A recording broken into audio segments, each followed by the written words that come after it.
కూడి వచ్చిన మీ అందరికీ ప్రభునామములో వందనాలు. దేవుని కృప చొప్పున మరొకసారి మనం ఆయన సన్నిధిలో చేరి ఆయన వాక్యం నేర్చుకునే ఒక విశేషమైన భాగ్యాన్ని పరమదేవుడు మనకు అనుగ్రహించాడు. గత కొన్ని వారాల నుంచి మనము ఆదికాండం పుస్తకం గురించి మనం నేర్చుకుంటున్నాం. మూడో అధ్యాయం దాకా వచ్చాం కదా మనము.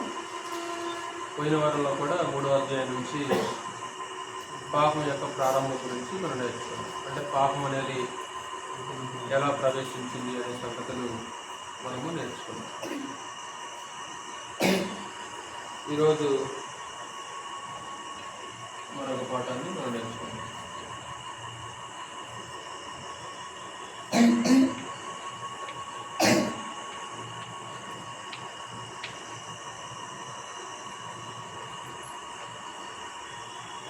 పాపమును ఒప్పుకొనక తప్పుకొనిన ఆదాము.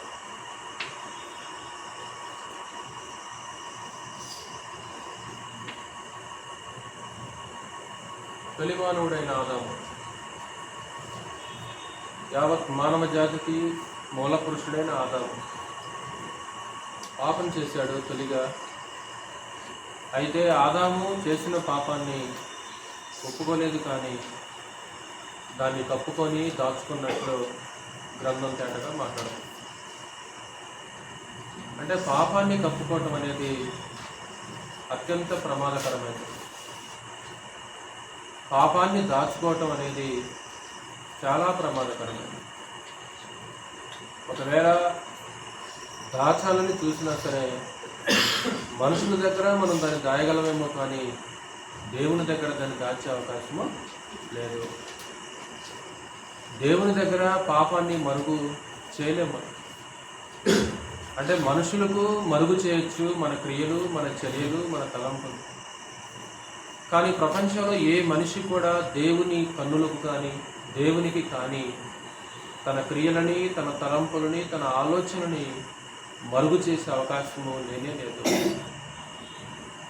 ఈరోజు ఆదాము వలె మనం కూడా ఒక్కొక్కసారి పాపాన్ని ఏమైనా కప్పుకుంటున్నామా?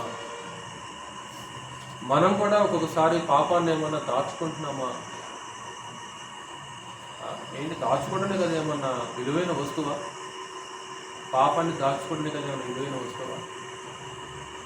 పాపాన్ని దాచుకుంటే అది పొట్ట పెరిగినట్లు పెరిగిపోతూ ఉంటుంది అన్నమాట. ఒక చీమల పొట్ట లేదా ఒక పాముల పొట్ట ఉంటుంది. ఆ పొట్ట ఎలాగైతే పెరుగుతూ ఉంటుందో పాపాన్ని దాచుకునే వ్యక్తి యొక్క జీవితంలో కూడా ఏం జరుగుతుందంటే దినదినం కూడా పాపం ఏమైపోతుంది అన్నమాట, పెరిగిపోతూ ఉంటుంది. ఎందుకంటే చేసిన తప్పుని దాచడానికి మరొక తప్పు, దాన్ని దాచడానికి మరొక తప్పు, దాన్ని దాచడానికి మరొక తప్పు, మరొకటి అనుకుంటూ పొట్ట పెంచుకున్నట్లు పాపాన్ని పెంచుకునే ప్రమాదం ఉంది. కాబట్టి ఆదాము వలె చేసిన పాపాన్ని, చేసిన పొరపాటును, చేసిన తప్పును మనం ఏం చేయకూడదంటే ఏ మాత్రం కూడా మన హృదయంలో దాన్ని కప్పుకోకుండా, దాన్ని దాచుకోకుండా. దాచుకునే స్థలం కూడా ఏంటో తెలుసా? దాచుకునే స్థలము, ఈ పాపాన్ని దాచుకునే స్థలము ఇల్లు బీరువా కాదు. పాపాన్ని దాచుకునే స్థలం కూడా ఏంటంటే హృదయం అన్నాడు. యోబు రొమ్ము అన్నాడు, నా రొమ్ములో నా పాపమును కప్పుకొని ఎడల. కొద్ది నిమిషాలు దాని గురించి మనము ఆలోచించాలి. ఇందులో మొదటి పాయింట్,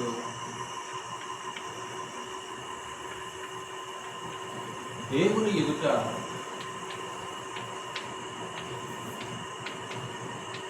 పాపమును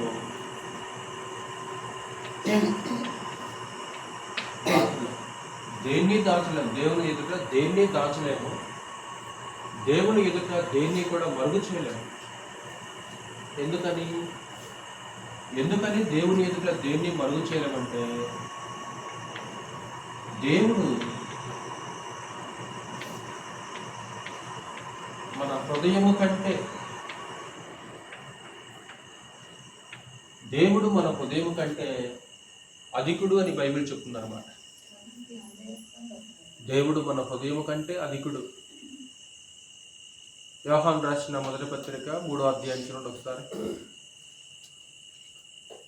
యోహాను రాసిన మొదటి పత్రిక 3వ అధ్యాయం. ఎందుకు ఉంచాలి, కనపడకపోయినాయి కదా మాట వినపడితే సార్.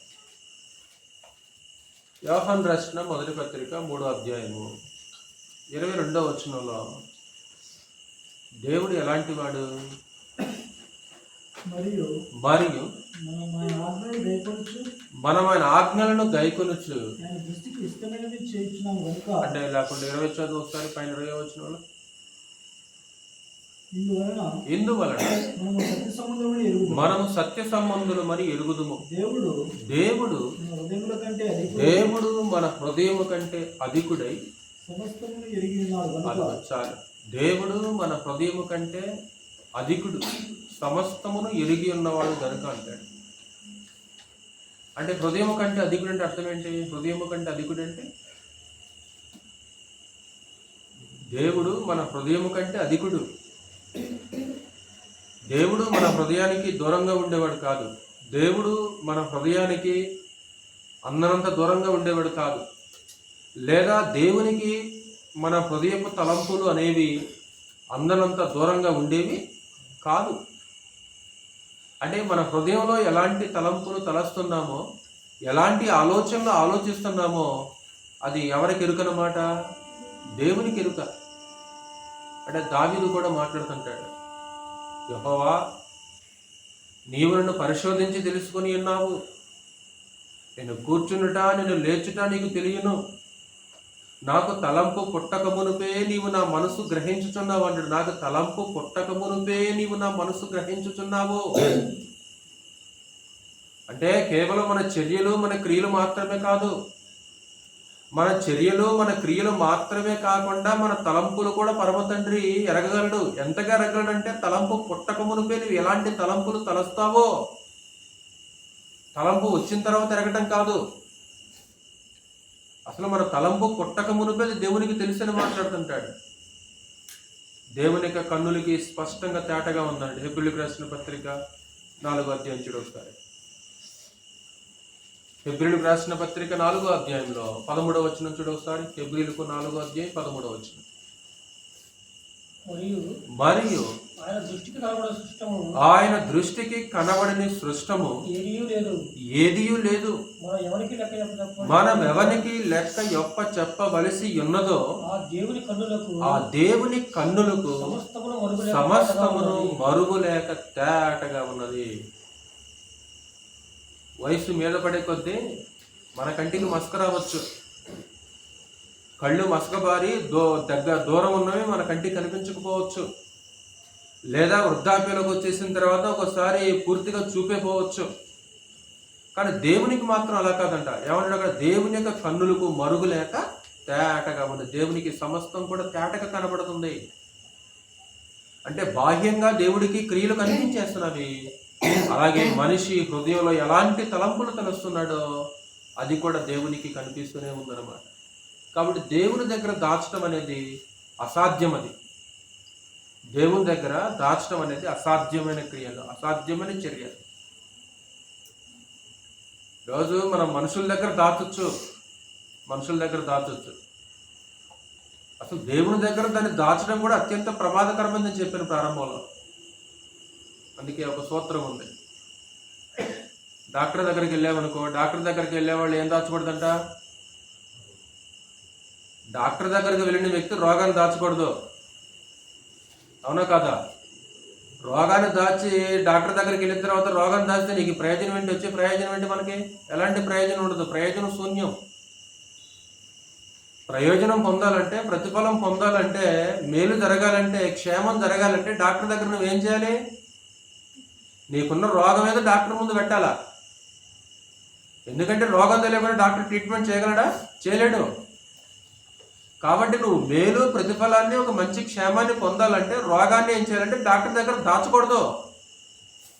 అందుకే డాక్టర్స్ కూడా గుచ్చి అడుగుతారు, నేను దాచకుండా నాకు చెప్పంటారు అనమాట. ఎవరు దాచు నాకు తెలిసి ఎవరు కూడా డాక్టర్ దగ్గర ఏ రోగం ఒకవేళ డాక్టర్ దగ్గర రోగాన్ని దాస్తుందంటే ఆ మనిషికి అజ్ఞానం అనమాట, బుద్ధిహీనత అనమాట అది. అంటే బుద్ధిహీనత కలిగిన వ్యక్తి, అజ్ఞానం కలిగిన వ్యక్తి మాత్రమే డాక్టర్ దగ్గర రోగాన్ని దాచుడు తప్ప మరొకటి దాచుడు. కాబట్టి డాక్టర్ దగ్గర ఒక రోగి రోగాన్ని ఎలాగైతే దాచడో, దేవుని దగ్గర దేని దాచకూడదు? పాపాన్ని దాచకూడదు. కాబట్టి ఒక పాపి దేవుని యొక్క సముఖంలో పరమ తండ్రి దగ్గర ఏం చేయకూడదు అంటే పాపాన్ని దాచకూడదాన్ని. దాచకుండా నీ అంతటా నువ్వు నిజాన్ని ఒప్పుకున్నావు అనుకో, పరమ తండ్రి ఒక అద్భుతమైన ప్రతిఫలం ఇస్తాడు. ఒకవేళ పరమ తండ్రి తనకు తానుగా తెలుసుకున్నాను అనుకో, ప్రతిఫలం వేరుగా ఉంటుంది, మరలా బహుమానం వేరుగా ఉంటుంది. అది ఆదాము జీవితంలో మనకు కనిపిస్తుంది. ఎవడు చేసాడు తప్పు? స్టూడెంట్స్ కానీ తల్లిదండ్రులు అదే అంటారు. ఎవరు చేశారు ఇది? వాడంతటా వాడు వస్తే నేను కొట్టను, వాడిని శిక్షించను. ఒకవేళ నేను కనుక కనిపెట్టాను అనుకో, వాడిని ఏం చేస్తాను నేను? ఆ టీచర్ ఏమంటే స్టూడెంట్స్ తోటి వార్నింగ్ ఇచ్చేస్తుంటారు అనమాట. ఎవడరా ఈ పని చేసింది? వాడంతటా వాడు ముందుకు వచ్చేసి ఒప్పుకుండా వాడికి దండం లేదు, శిక్ష లేదు. ఒకవేళ నా అంతటి నేను కనిపెట్టాను అనుకో, నేనేం చేస్తానంటే ఖచ్చితంగా శిక్షించేస్తాను. అంటే ప్రతిఫలాలు బహుమానాలు వేరుగా ఉంటాయి. పాపాన్ని ఒప్పుకుంటే ప్రతిఫలం ఒకటి, ఒకవేళ ఒప్పుకోకుండా దేవుడు తనకు తానుగా దాన్ని కనిపెట్టిననుకో, దాని పర్యావసనం అనేది చాలా భయంకరంగా ఉంటుంది అనమాట. కాబట్టి పరమదేవునికి సముఖంలో దేన్ని దాచలేమో, దాచకూడదు, అది మరుగు చేయకూడదు అనమాట. మరుగు చేయలేము. ఇర్మియా గ్రంథము 16వ అధ్యాయం. ఇర్మియా గ్రంథము 16వ అధ్యాయం. అది ఎవరే పాపం కానీ 16వ అధ్యాయం 17వ వచనం నుంచి. ఇర్మియా గ్రంథం 16:17. ఏలయనగా వారు పోయిన త్రోవలన్నిటి మీద దృష్టి ఉంచితిని, ఏదియూ నా కన్నులకు మరుగు కాలేదు, వారి దోషమును నాకు మరుగై ఉండదు. వారు పోయిన త్రోవలన్నిటి మీద దృష్టి ఉంచా నేను. త్రోవలంటే వాళ్ళ నడక, వాళ్ళ మార్గాలు, ఏ దారిలో వెళ్తున్నారు, ఏ వీధిలో వెళ్తున్నారు, పరమదేవుడు దృష్టి ఉంచుతాడు. అది మరుగై ఉండదు, నా దగ్గర దాచదు. ఈరోజు కుటుంబాల్లో ఏం జరుగుతుంటుందంటే, అవిశ్వాసులైన భార్య భర్త యొక్క కళ్ళు కప్పుతుంటుంది, అవిశ్వాసైన భర్త భార్య యొక్క కళ్ళు కప్పుతుంటాడు. ఏం చేస్తాడంటే భార్య దగ్గర దాస్తాడు, భర్త దగ్గర దాస్తాడు, లేదా పిల్లలు కూడా ఏం చేస్తాడు, తల్లిదండ్రుల దగ్గర కొన్ని విషయాలు దాస్తుంటారు. వాళ్ళు ఏమనుకుంటారంటే, నేను చేసేది మా అమ్మకు తెలియదు, మా నాన్న తెలియదు, నా భర్తకు తెలియదు, నా భార్యకు తెలియదు అనుకుంటారు. ఈరోజు మనుషుల దగ్గర నువ్వు మరుగై ఉండొచ్చేమో, కానీ పరమదేవుని దగ్గర నువ్వు మరుగై ఉండలేవు. ఒకరోజు మనం ఏ దోషం చేసామో పరమ తండ్రి దాన్ని బయలుపరుస్తుంటాడు. కాబట్టి ఎవరి దగ్గర దాన్ని దాచినా, చేసిన అపరాధాన్ని దేవుని దగ్గర మాత్రం దాచుకోక నిజాయితీగా ఆయన సముఖంలో ఒప్పుకుంటే ఒక అద్భుతమైన ప్రతిఫలాన్ని మనం పొందుకుంటాం. ఒకవేళ తనకు తానుగా నువ్వు దోషం చేసావని తెలుసుకున్నాడా, ప్రతిఫలం ఆదాము జీవితంలో జరిగిందో మీకు తెలుసు. ఆదికాండం 3వ అధ్యాయం కింద ఒకసారి, లేకుంటే ఆదికాండం 3వ అధ్యాయంకి వచ్చాను. 2 పాపమును దాచుకున్న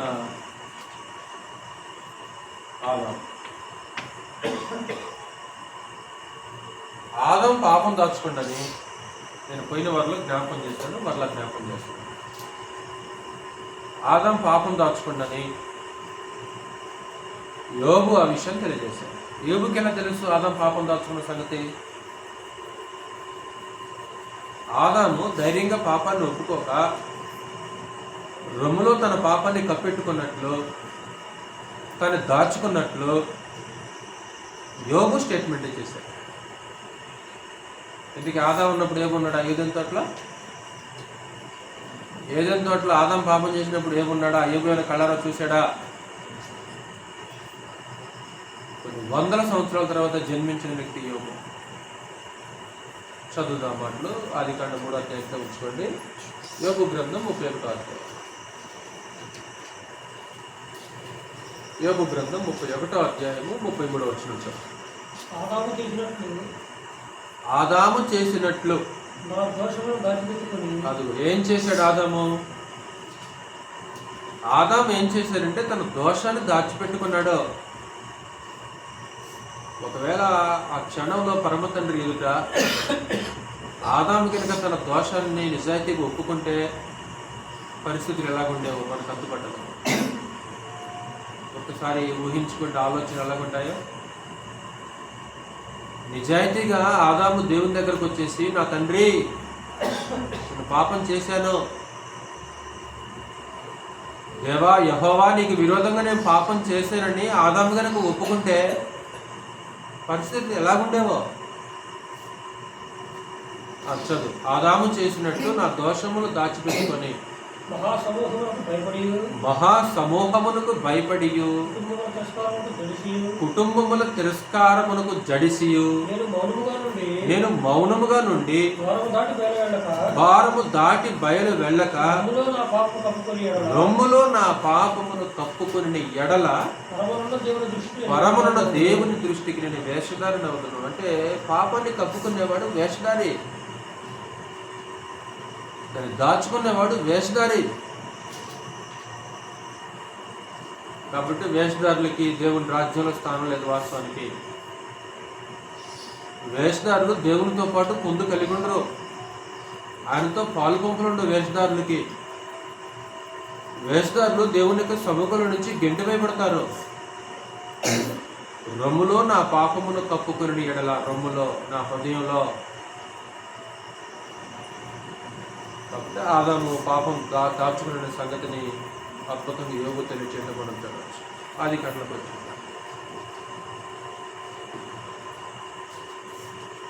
3వ అధ్యాయం. ఆ చల్లపోటున పరమదేవుడు వాళ్ళతో సహవాసం చేయడానికి ఏదైనా తోటలోనికి ప్రవేశించాడు. ఏదైనా తోటలోకి వచ్చేసాడు. చల్లగాలి వీస్తుంది. ఒక అద్భుతమైన భౌతికమైన వాతావరణం, ఆత్మ సంబంధమైన వాతావరణం.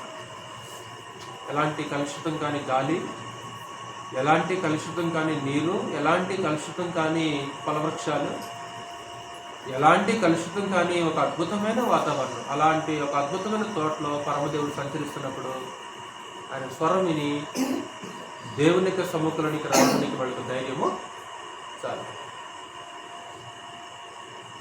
అంటే పాపం చేసిన వ్యక్తి ధైర్యంగా ఉండడు. గుర్తుంచుకోండి. అది బహుశా అది నీ జీవితానికి, నా జీవితానికి వ్యక్తిగత అనుభవం. అది పాపం చేసిన వ్యక్తి ధైర్యంగా ఉండలేడు. ఎప్పుడైతే వాళ్ళు పాపం చేశారో పరమదేవునికి ఎదుటికి రాకుండా వాళ్ళు ఏం చేశారు? నేను భయపడి దాక్కున్నా. ధైర్యంగా ఉండలేరు. ఉలికిపాటు, ఒక భయం, ఒక ఉలికిపాటు. చదువుదాం. 8వ వచనం నుంచి 13వ వచనం వరకు మనం చర్చించాం. చల్లపూటను ఆదామును అతని భార్యయు తోటలో సంచరించుతున్న దేవుడిని యెహోవా స్వరము విని, దేవుడిని యెహోవా ఎదుటికి రాకుండా తోట చెట్ల మధ్యన దాగుకొనగా, అంటే దేవుణ్ణి సమీపించలేకపోయారు వాళ్ళు, దేవుని దగ్గరికి రాలేకపోయారు వాళ్ళు, దేవునికి ఎడంగా ఉన్నారు వాళ్ళు. అంటే దేవునికి వారికి ఎడబాటు కలిగించింది ఏంటిదంటే పాపం. దేవుని ఎదుటికి రాకుండా వారిని చేసింది ఏంటంటే వారు చూపించిన అవిధేయత.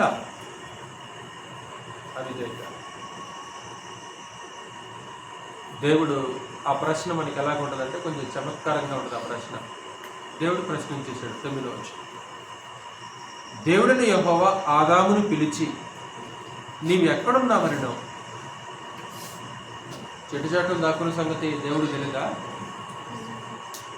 ఇందాక మార్చదే కదా, దేవుని కన్నులకు మరుగులేక సమస్తము తేటగా. ప్రశ్న చూడ ఎంత మనకి చమత్కారంగా కనిపిస్తుందేమో ఏమన్నా. ఆదామా నువ్వు ఎక్కడున్నావు? అదేంటి దేవా, చెట్టు చాటును దాక్కుండా కదా, తెలీదా నీకు? చెట్టు చాటును దాక్కున్న సంగతి కూడా నీకు తెలీదా? హృదయాల్ని తలంపులను ఎరిగేవాడి కదా నువ్వు. నాకు తలంపు పుట్టక మునిపే నీవు నా మనసు గ్రహిస్తున్నావని గ్రంథంలో ఉంది. అంటే నువ్వు హృదయం కంటే అధికుడు కదా, హృదయాలోచనలో ఎరిగిన వాడువు నువ్వు. చెట్టు చాటున్న సంగతి నీకు తెలియదా? దేవుడు ఆదాముని అడ్రస్ అడగట్లా. అది అడ్రస్ కోసం వేసిన ప్రశ్న కాదు. అది అడ్రస్ కోసం వేసిన ప్రశ్న కాదు. దేవుడికి అడ్రస్ తెలుసు. దేవుడికి ఎంత అడ్రస్ తెలుసు అంటే వీధి పేరుతో సహా చెప్తాడు పరమదేవుడు. వీధి పేరుతో సహా చెప్తాడు. పౌలు దమస్కులో ప్రభు ప్రత్యక్షమవుతాడు కదా మధ్యాహ్న కాలంలో. అతని కళ్ళు పోతాయి, అతని సేవకులు నడిపించేస్తుంటారు. అప్పుడు ప్రభు అన్నయ్యకు ప్రత్యక్షమై పౌలు దగ్గరికి వెళ్ళమంటాడు. అక్కడ ప్రభు యేసు అన్నయ్యకి అడ్రస్ చెప్తుంటాడు. దమస్కులో తిన్ననిది అనబడిన వీధికి వెళ్ళి, అంటే వీధి పేరు కూడా చెప్తున్నాడు ప్రభు యేసు. వీధి పేరు అంటే ఏ వీధిలో పౌలు ఉన్నాడు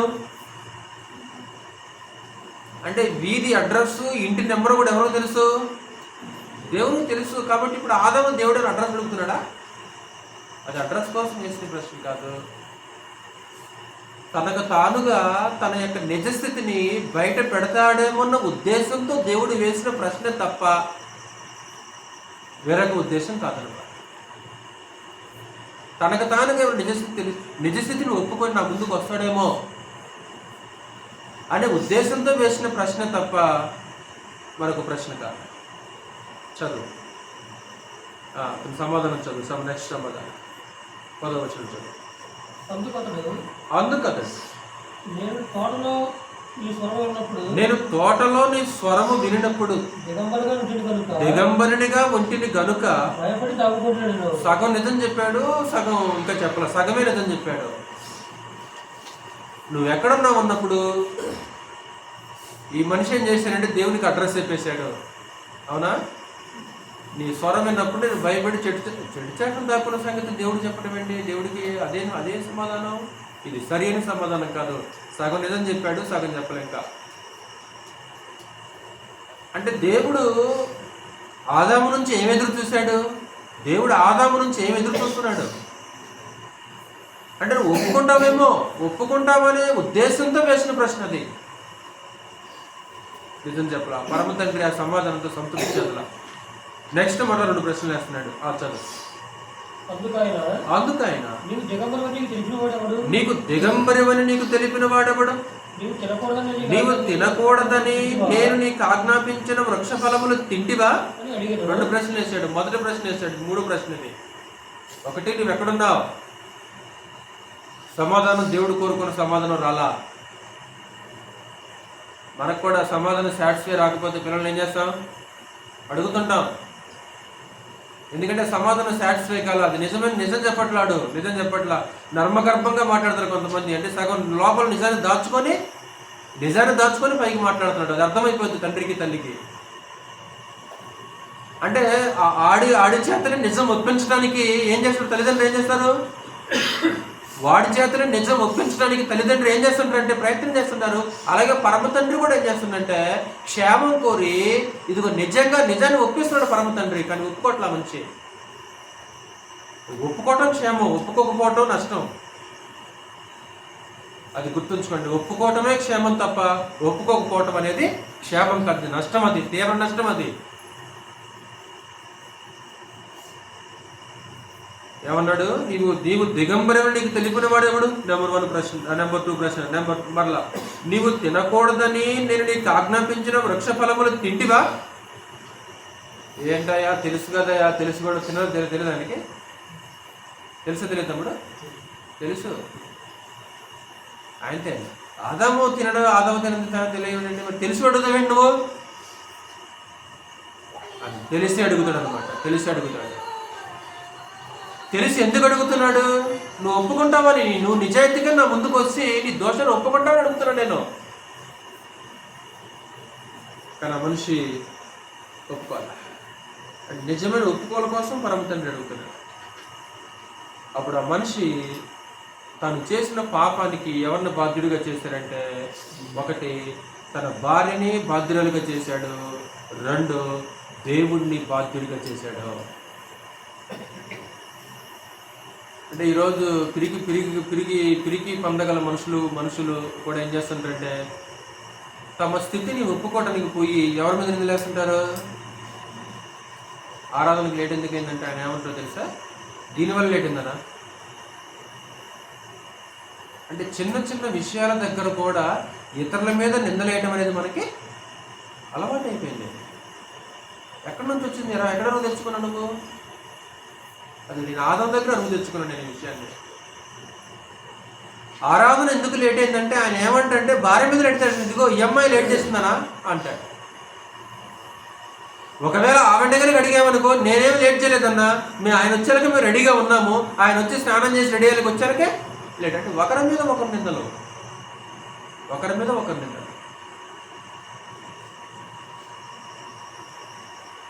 అంటే నిజాయితీగా ఒప్పుకోకపోవటము, ఇతరుల మీద నెట్టడం అనేది బాల్యం నుంచే నేర్చుకున్నాడు అన్నమాట.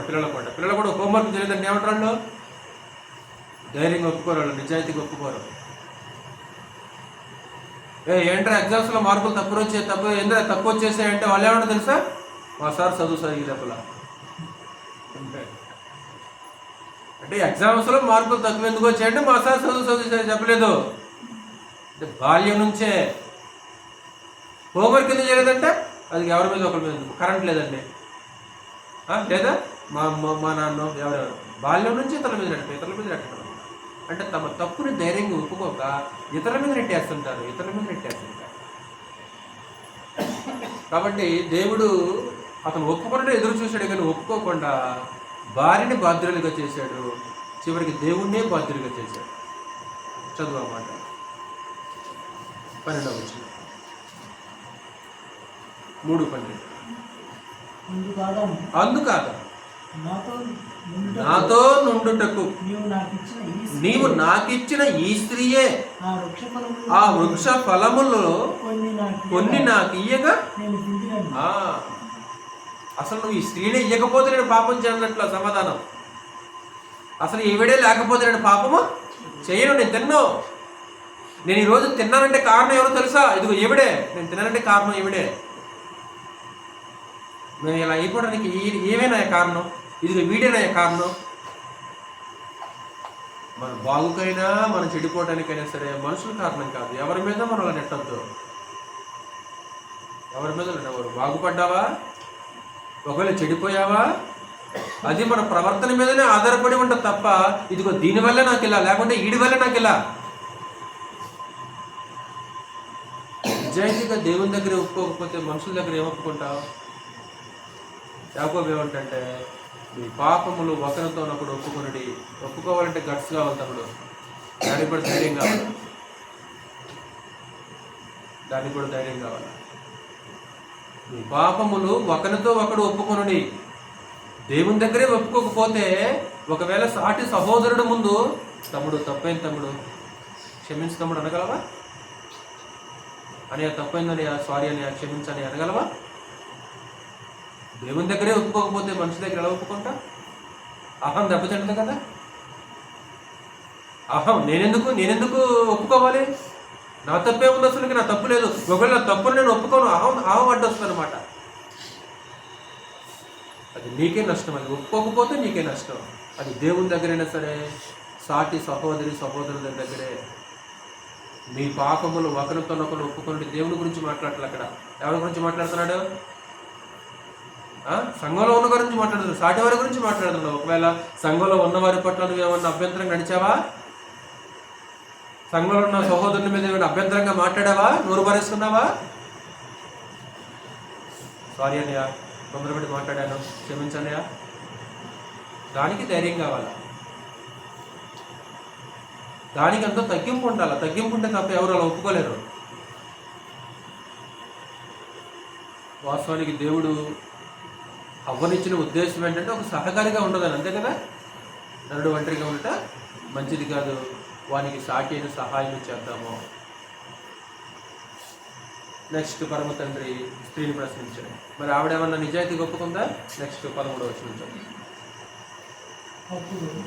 అప్పుడు దేవుడైన యెహోవా స్త్రీతో చూడండి, ఆ ప్రశ్న ఎంత అద్భుతంగా ఉందా. అసలు ఏంటి నువ్వు చేసిన పని ఏంటి? ఏం చేశావు? నీకు అర్థమవుతుందా? ఇప్పుడు నిన్ను ఆదాముకి ఇవ్వడంలో ఉద్దేశం ఏంటి? ఏ ఉద్దేశం నిన్ను ఆదాముకి ఇచ్చా? నిన్ను ఏంటి నువ్వు చేసింది ఏంటిది? ఇప్పుడు నీ పాత్ర ఏంటి? అసలుకి భర్త దగ్గర నీ పాత్ర ఏంటి? నీ పని ఏంటి? నేను ఎందుకు సృష్టించాను? ఏ ఉద్దేశంతో నీకు ఆదాముకి జత చేశాను? కానీ నువ్వు నా ఉద్దేశాలను ఏం చేసావు? నువ్వు అసలు ఏంటి ఈ పని చేసావేంటి? నువ్వు దేవా యెహోవా నన్ను క్షమించు అన్నదా? యెహోవా దేవా నేను తప్పు చేశాను దేవా. భర్త అనలేకపోయాడు, భార్య కూడా అనలేకపోయాడు. అంటే భార్య తరపున భర్త అనలేకపోయాడు, భర్త తరపున భార్య కూడా అనలేదు. ఇప్పుడు ఆవిడేమన్నా తరపున ఏమన్నా మాట్లాడిందా? తన గురించి తను క్షమాపణ చెప్పి ఒప్పుకోలేదు, తన భర్త గురించి కూడా మాట్లాడలేదు. రోడ్డును పడేశాడు భార్యని ఆదాం అంతే. ఆదాం ఏం చేశాడంటే తన భార్యని వీధిలో పడేశాడు. బైబిల్లో ఒక స్త్రీ భర్తకు అడ్డుపడ్డ తమ్ముడు ఎవరు? భర్త ప్రాణానికి ఆవిడ ఏం చేసిందో తెలుసా? అడ్డుపడ్డది. కానీ ఏం చేశాడు? తన భార్యని వీధిలో తీసుకొచ్చేసాడు, రోడ్డు మీద పడేశాడు. ఏంటి తినదన పడుతున్నావా? ఇదిగో తీసుకొచ్చి రోడ్డును వీధిలో పడేశాడు. భార్య అంటే ఏమాత్రం గౌరవం కానీ ఏం లేదు. భార్య అంటే ఒక గౌరవం కానీ, ఒక అభిమానం కానీ, ఒక ప్రేమ కానీ లేదు. ఆవిడ నిందిస్తావా నువ్వు? చులకనగా దొరికేది ఎవరు మనకి ఇంట్లో? ఎక్కడ ప్రెస్టేషన్ అంతా మనం ఎక్కడ చూపిస్తాం అనమాట. చులకనగా దొరికేది ఈరోజు ఎవరున్నారంటే కుటుంబాల్లో ఆవిడున్నారు, ఆవిడ తర్వాత పిల్లలే కనపడతారు మనకి. ఎక్కడ లేని ప్రెస్టేషన్ అంతా ఆవిడ మీద చూపిస్తుంటారు. బలహీనమైన ఘటమని భార్యను సన్మానించి ఈ ప్రార్థనలకు అభ్యంతరం కలగకున్నట్లు జ్ఞానము చొప్పున వారితో కాపురం చేయడు. కొంచెం జ్ఞానం ఉందా? జ్ఞానం ఏమనుందా? ఆమెకి చులకనగా దొరికిందా ఏదంటే అంటానికి? కొంచెమన్నా జ్ఞానం ఉపయోగించాలిగా. నువ్వు ఆమె కంటే బలవంతుడుగా. ఎవరు బలవంతుడు? నువ్వు ఆమె బలవంతుడు. అటు దేహ సంబంధంగా కావచ్చు, రెండు అటు ఆత్మీయంగా కావచ్చు. ఎవరు బలవంతుడు తమ్ముడు? నీ బలాన్ని, నీ జ్ఞానాన్ని, నీకున్న తెలివి ఉందా? నీకున్న జ్ఞానం ఉందా? నీకున్న బలం ఉందా? ఇప్పుడు ఆదాముకి ఎక్కువ జ్ఞానం ఉంటుందా? హవ్వకి ఎక్కువ జ్ఞానం ఉంటుందా? ఇప్పుడు దేవుడు మొట్టమొదట పండు తినద్దని ఎవరు చెప్పాడు? దేవుడు ఆదాము చెప్పాడు. ఇప్పుడు స్ట్రైట్గా దేవుని దగ్గర విన్న వ్యక్తి ఎవరు? ఆదాము. స్ట్రైట్గా దేవుని దగ్గర నుంచి అవ వినదా? నాకు తెలిసి అవ వినలా. అవకి ఎవరు చెప్పారు? భర్త చెప్పాడు, ఆదాము చెప్పాడు. అంటే తినకూడదని. ఇదిగో దేవుడు ఇలా చెప్పాడని అది ఆదాము చెప్పాడు అనమాట. ఇప్పుడు స్ట్రైట్గా దేవుని దగ్గర నుంచి విన్నదేమో ఆదాము, ఆదాము దగ్గర నుంచి విన్న వ్యక్తి ఏమో హవ్వ. ఇప్పుడు వాళ్ళిద్దరిలో ఎవరికి ఎక్కువ జ్ఞానం ఉంటుంది అప్పుడు? నేడు మన కుటుంబాల్లో ఒకవేళ లౌకిక జ్ఞానం కావచ్చు, లేదా ఆత్మ సంబంధమైన దేవుని జ్ఞానం కావచ్చు, శారీరక బలం కావచ్చు, లేదా ఆత్మీయమైన బలం కావచ్చు. ఎవరు ఎక్కువగా ఉంటారు? అవన్నీ ఏమి పట్టించుకోవడం. అవన్నీ ఏమి పట్టించు. మన కోప తాపాలు అంతే. మన కోపం తీరాలి, మన తాపం చల్లారాలి. వీధిలో తీసుకొచ్చేసాడు ఆ మనిషి అంతే. ఇదిగో ఇదే అబీగయిలు భర్త యొక్క ప్రాణాలకి అడ్డుపడదు. సరే, ఈవిడ నిజాయితీ ఒప్పుకుందా? 13 వచ్చిన మరలా చదవసారి. 13 వచ్చిన చదువుతాము. ఆదికాండం 3:10.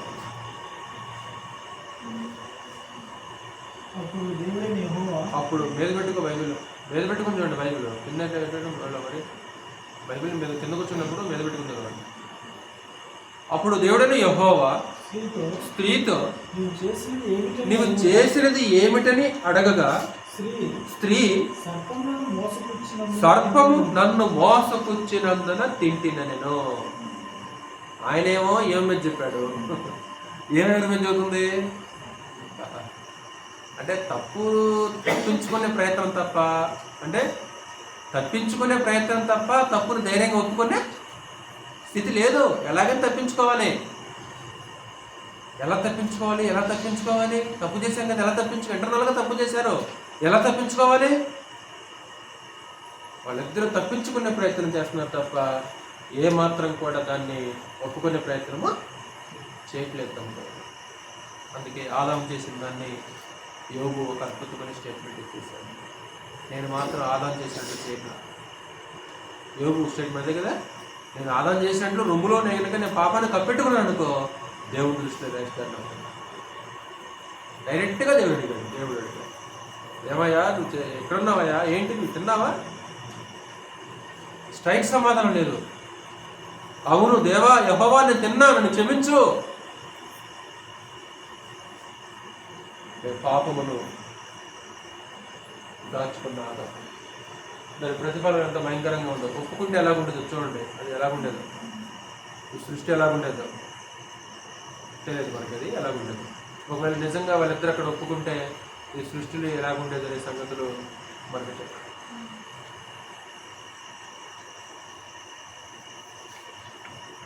పాపి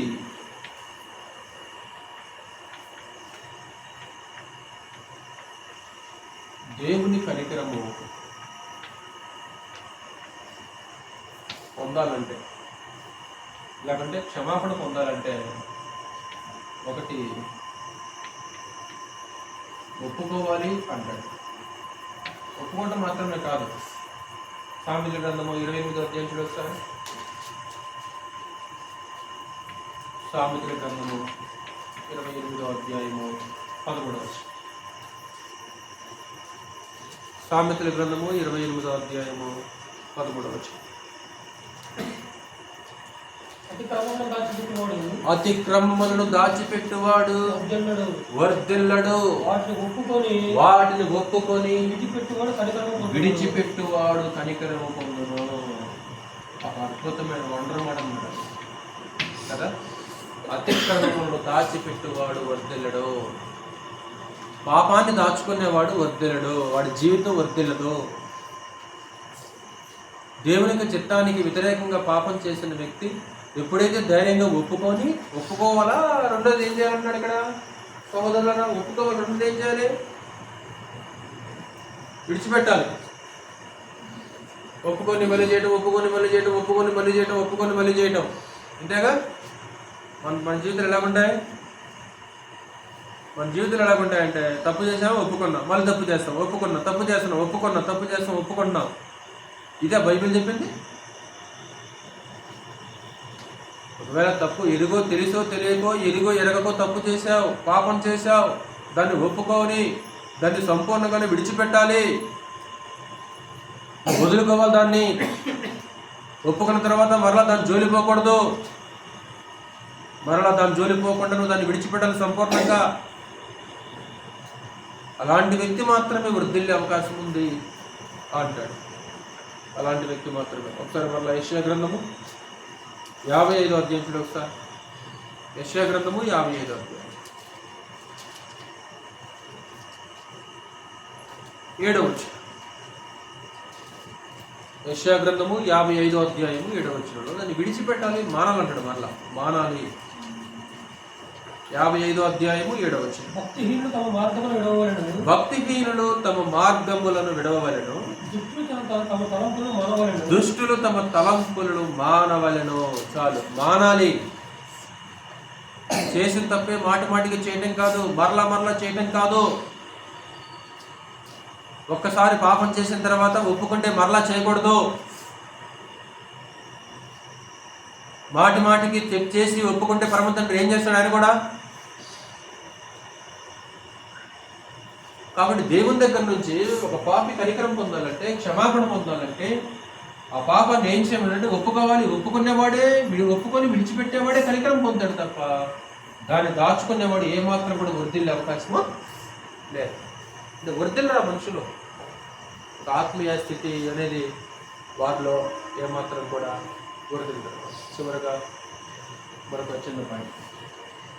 బైబిల్లో అలాగా పాపాన్ని ఒప్పుకొని విడిచిపెట్టిన వాళ్ళు ఎవరున్నారు?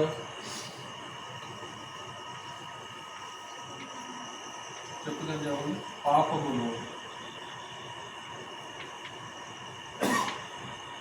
ఒప్పుకొని విడిచి కనికరము పొందినవాడు.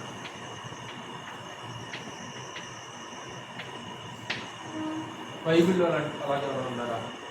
ఆదాము అయితేనేమో దాచుకున్నాడు, కానీ బైబిల్లో కొంతమంది పాపం చేసేవన్న సంగతి ఎరిగి దాన్ని ఒప్పుకొని మరలా దాని జోలిపోల మరలా విడిచిపెట్టి దేవుని దగ్గర నుంచి కనికరం పొందిన వాళ్ళు గ్రంథంలో ఎవరైనా ఉన్నారా? చెప్పాలి. Very good. దావీదు కంటే ముందు ఇంకెవరైనా ఉన్నారా? రెండో వ్యక్తి దావీదు. అంటే దావీదు పాపం చేశాడు కదా. దావీదు పాపం చేశాడా చేయలేదా? చేశాడు. దేవుని సముఖంలో ఒప్పుకోలేదా? ఒప్పుకున్నాడు. అతను పశ్చాత్తాపం మనకు తెలియాలంటే 51వ కీర్తన చదవాలి. ఇప్పుడే చదవుతుంది. 51వ కీర్తన చదివితే అతని పాపం చేశామనే ఒక పశ్చాత్తాపం, విరిగి నలిగిన హృదయం, అతని మనసు మనకు కనిపిస్తుంది. అంటే ఎంతో కన్నీరుతోటి, ఎంతో పశ్చాత్తాపంతో అద్భుతంగా అతను ఒప్పుకున్నాడు. మరలా పాపం జోలు వేడు తమ్ముడు జీవితంలో దావీదు వృద్ధాప్యలో ఉన్నప్పుడు అతనికి వెట్ట కలగటానికి ఏం చేశారు తెలుసా? సేవకులు ఒక అందమైన ఒక స్త్రీని తీసుకొని చేశారు. వెతికి దావీదు ఆమెను ముట్టుకోలేదు. అద్భుతమైన మార్పు వస్తుందన్నమాట. ఆయన మనకి మోకాలి గ్రంథం 1వ అధ్యాయంలో మనకి అది కనిపిస్తుంది. అంటే అతనికి సేవ చేయడానికి, అతనికి వెట్ట కలగడానికి సేవకులు ఏం చేస్తారంటే ఒక అందమైన స్త్రీని ఇశ్రాయేలు దేశంలో వెతికి తీసుకుని వచ్చేస్తారు. ఏ మాత్రం కూడా ఆమె వైపు చూడటం కానీ ముట్టుకోవటం కానీ అతను జరగదా. అది ఒప్పుకొని విడిచిపెట్టమంటే ఒకసారి చేసాడు విచారం, ఇక మరలా జీవితంలో దాని జోలే ఆ వంకే చూడాలి. మనిషి ఏ పాపం అయితే చేశాడో మరలా దాని వైపు తిరగల. కక్కాడు ఒకరోజు, మరలా కక్కిన దాని వైపు ఏం చేయలేదు, తిరగల. అంటే కక్కిన దాని వైపు తిరగటం అనేది ఒక్క జీవితంతో సమానం అనమాట. కక్కిన దాని వైపు తిరగటం, దాన్ని విసర్జించాం ఒకరోజు మనం కూడా పాపాన్ని. అంటే మనం చదువుకున్నాం కదా సంసోను కూడా. సంసోను వస్తున్నాడా? సంసోనుడు ఒప్పుకొని దేవుడు మరలా తిరిగి బలం పొందుకున్నాడు. మరి పాపం చేశాడు, బలవంతం పోయిందా లేదా? దేవుడు విడిచిపెట్టాడు. చివరి క్షణాల్లో ఏం చేశాడు? దేవా యెహోవా ఈ ఒక్కసారి నా పట్ల కనికరం చూపించు అంతే. తిరిగి పరమ తండ్రి మరలా పూర్వ బలాన్ని తీసుకుని వచ్చేసాడు. అంటే తన స్థితి తనకు అర్థమైపోయింది. ఆ సమయంలో ఒప్పుకున్నాడు, కనికరం పొందాడు. ఒక ఉపమానం ఉంటుంది కదా లోకా సువార్తలో, చిన్న కుమారుడు. యేసుక్రీస్తు చెప్పిన ఉపమానం గుర్తొస్తుందా? పెద్ద కుమారుడు, ఇద్దరు కుమారులు. చిన్నోడు ఏం చేశాడు? ఆస్తి కావాలని వాటా ఉంచుకున్నాడు, వెళ్ళాడు, దూరదేశం పోయాడు, వేశ్యలతో సహవాసం చేశాడు, ఆస్తి అంతా పాడు చేసుకున్నాడు. చివరికి తినడానికి తిండి లేకపోయేసరికి పందులు మేపేవాడి దగ్గరికి వెళ్ళాడు. పందులు తినే పొట్టుతోటి తన కడుపు నింపుకోవడం ప్రారంభించేశాడు. అప్పుడు ఆ మనిషికి తన స్థితి గుర్తొచ్చేసింది. నా తండ్రి ఇంటి దగ్గర జీతగాళ్ళకి సమృద్ధిగా ఆహారం ఉంది, కానీ ఇదిగో నేను ఇక్కడ మాత్రం ఆకలికి మాడిపోతాను. ఇప్పుడే వెళ్ళి నా తండ్రి దగ్గరికి ఒప్పుకుంటాను. నా తండ్రి, నీకును నీ పరలోకానికి విరోధంగా పాపం చేశాను. నీ కుమారుల్లో అనిపించుకుని నీ యజ్ఞుని కాను, నన్ను ఒక సేవకుడుగా పెట్టుకుని నీ దగ్గర చాలంతే. వెంటనే లేచాడు తమ్ముడు, వాయిదా వేళ ఏమాత్రం కూడా. ఎప్పుడైతే ఆ మనిషికి అది జ్ఞాపకం వచ్చిందో వెంటనే లేచేసి తండ్రి దగ్గరికి వెళ్ళి ఒప్పుకున్నాడు. తండ్రి తిరస్కరించేశాడా? పండగ చేశాడు ఆ రోజు. అవునా కదా? తీసుకురండి, ప్రశస్తం వస్తుందండి, ఒక ఉంగరం తీసుకురండి, నిన్ను వధించండి. అదేంటయ్యా వాడు పాపం చేశాడు కదా, ఈయన కుమారుడు చనిపోయి బ్రతికాడు. మన మనసులో పెట్టుకుంటాం గతం, దేవుడు గతం పెట్టుకోండి మనసులో. మనకు 5 సంవత్సరాలు కూడా జ్ఞాపకమే, కానీ దేవుడు ఒకవేళ నువ్వు మార్చుకున్నావనుకో, దేవుడు ఏమాత్రం కూడా దాన్ని జ్ఞాపకంలో ఉంచుకోడు. దాన్ని జ్ఞాపకం చేసుకోడు మాటికి మరలా. చివరిగా యోహాను రాసిన మొదటి నేడు మనము కూడా ఈ స్థితిలో ఉండాలి. యోహాను రాసిన మొదటి పత్రిక 1వ అధ్యాయం చూడు ఒకసారి. 1వ అధ్యాయం 9వ వచనం. మన పాపములను మనము ఒప్పుకొనిన ఎడల ఆయన నమ్మదగిన వాడును నీతిమంతుడును గనుక ఆయన మన పాపములను క్షమించి సమస్త దుర్నీతి నుండి ఎప్పుడు క్షమిస్తాడు? ఒప్పుకుంటేనా ఒప్పుకోకపోతేనా? మన పాపములను మనము ఒప్పుకొనిన ఎడల సమస్త దుర్నీతి నుంచి మనల్ని పవిత్రంగా చేస్తాడు, మనల్ని క్షమించేస్తున్నాడు. ఆ ఒప్పుకునే విధానం ఎలా ఉంటుందో తెలుసు. సులువుగా సారీ చెప్పడం కాదనమాట. ఒక పశ్చాత్తాపం, అవసరమైతే ఒక కన్నీరు. తండ్రి, నీ సముఖంలో నేను పాపం చేశాను నాయన, నీ చిత్తానికి విరోధంగా నేను దోషం చేశాను. ఒక అవసరమైన కన్నీరు, ఒక పశ్చాత్తాపం, విరిగి నలిగిన మనసు, హృదయం, వేదన, అదంతా కూడా దేవుని యొక్క సన్నిధిలో కుమ్మరించి తమ అవిధేయతను ఒప్పుకుంటే దేవుడు క్షమించేసి పరమ తండ్రి తన కృపా కనికల కటాక్షాలు ఏం చేస్తారంటే మన మీద ఉంచుతారు. ఎట్టి పరిస్థితుల్లో కూడా ఆదాయం చేసినట్లు మనం మన దోషాన్ని ఏమాత్రం కూడా దాచుకోవటం వల్ల నష్టమే తప్ప ఎలాంటి లాభం అనేది ఉండదు. సరే, బోటికి వెళ్ళి చూడండి, ముగ్గురు చేస్తున్నారు. పాపమును ఒప్పుకొనక కప్పుకొనిన ఆదాము. ఆదికాండం 3వ అధ్యాయము 8 నుంచి 13 వచనాలు మనం చదివాం. దేవుని ఎదుట పాపాన్ని దాచగలమంటే ఏమాత్రం కూడా దాచే అవకాశము లేదు, అసాధ్యం. అది మరుగై ఉండదు అది. ఎందుకంటే దేవుడు మన హృదయం కంటే అధికుడు, సమస్తాన్ని చూస్తున్నాడు, తేటగా ఉందని. పాపాన్ని దాచుకున్న ఆదాం 3 సార్లు ప్రశ్నించాడు, ఒప్పుకుంటేమని. ఒప్పుకున్నాడా? అడ్రస్ తెలియక అడగట్లా, నిజస్థితి నిజాయితీగా ఒప్పుకుంటేమో, నా కుమారుడు నిజాయితీగా ఒప్పుకుంటే ఏమన్నా మేలు చేద్దాం అనుకుంటే పరమ తండ్రి కానీ ఒప్పుకోలేదు. చివరికి భార్యని దేవుణ్ణి బాధ్యులుగా చేశాడు. మరి అమ్మ వాళ్ళ నిజాయితీగా ఒప్పుకుందా? మగవాడి ఇతరుల మీద నెట్టేసింది. ఒకరి మీద ఒకరు నెట్టేసుకోవటం ఈరోజు కుటుంబాల్లో కూడా ఒకరి మీద ఒకరు నెట్టుకోవటమే. పాపి దేవుని యొక్క కనికరం పొందాలంటే కేవలం ఒప్పుకోవాలని విడిచిపెట్టాలా? ఒప్పుకున్నదాన్ని విడిచిపెట్టాలా? అది విడవాలి దాన్ని. అంటే ఏ పాపం చేసాము, ఇది పలానా చేసాము, దాన్ని ఏం చేయాలి? మరలా దాన్నిగా వదిలేసారే కదా, అర్జులు పోకూడదు. మరలా ఒప్పుకోవటం, మరలా చేయడం, మరలా ఒప్పుకోవటం, మరలా చేయడం, మరలా ఒప్పుకోవటం. సైకిల్ ఇది తిరగటం, ఇంకా చక్రం, కాలు చక్రం, అంతే అయిపోతుంది జీవితాలు. చేయటం ఒప్పుకోవటం. నీకు ఎలా ఉంటుంది, నీకు నాకు ఎలా ఉంటుంది అట్టయితే? ఒకవేళ నీ పట్ల నా పట్ల అలా చేస్తున్నాడు, ఏమంటుందమ్మా నువ్వు? నేను వీడు బాగా హెచ్చరింది, వీడు కావాలని చేస్తున్నాడు వీడు. మరి మనం కూడా చేయటం ఒప్పుకోవడం అయితే దేవుడికి ఎలా పడుతుంది మరి? కాబట్టి ఇక్కడ లేఖనాన్ని మనం జాగ్రత్తగా పరిశీలించాలి. ఒప్పుకొని విడిచిపెట్టేవాడు కనికరం పొందుతాడు, ఒప్పుకొని పని చేసేవాడు కాదు.